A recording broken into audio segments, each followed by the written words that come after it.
আউযু বিল্লাহি মিনাশ শাইতানির রাজিম বিসমিল্লাহির রহমানির রহিম। আজ আমি আপনাদের সামনে খুব সুন্দর একটি দোয়া শেয়ার করছি। এই দোয়াটি যদি আপনারা সকালে 3 বার, সন্ধ্যা 3 বার যদি পাঠ করেন, সকালে পড়লে সন্ধ্যা পর্যন্ত ইনশাআল্লাহ আল্লাহ চাহেন তো আপনাদেরকে আল্লাহ পানাহ দান করবেন সমস্ত বিষধর প্রাণী, সমস্ত অনিষ্টকর শয়তান এবং সমস্ত বৈচকুর অনিষ্ট থেকে।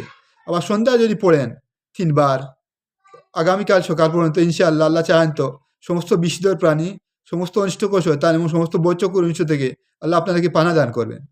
দোয়াটি হচ্ছে আউযু বিকালিমাতিল্লাহি তাম্মাহ মিন কুল্লি শাইতানিন হাম্মাহ ওয়া মিন কুল্লি আইনিন লাম্মাহ। হে আল্লাহ, আপনার পবিত্র পরিপূর্ণ বাণী দ্বারা সমস্ত বিষধর প্রাণী, সমস্ত অনিষ্টকর শয়তান এবং সমস্ত বজ্রচক্ষুর অনিষ্ট থেকে আপনার কাছে পানা চাচ্ছি হে আল্লাহ। এই দোয়াটি যদি আপনারা সকালে 3 বার পড়েন, সন্ধ্যা পর্যন্ত আল্লাহ চাহেন তো আল্লাহ এই বিষধর প্রাণী, সমস্ত অনিষ্টকর শয়তান এবং সমস্ত বজ্রচক্ষুর অনিষ্ট থেকে আল্লাহ আপনাকে পানা দান করবেন সন্ধ্যা পর্যন্ত। আর সন্ধ্যা 3 বার পড়লে পরের দিন সকাল পর্যন্ত আল্লাহ চাহেন তো আল্লাহ আপনাদেরকে রক্ষা করবেন এই বিষধর প্রাণী, অনিষ্টকর শয়তান এবং সমস্ত বজ্রচক্ষুর অনিষ্ট থেকে। আসসালামু আলাইকুম ওয়া রাহমাতুল্লাহি ওয়া বারাকাতুহু।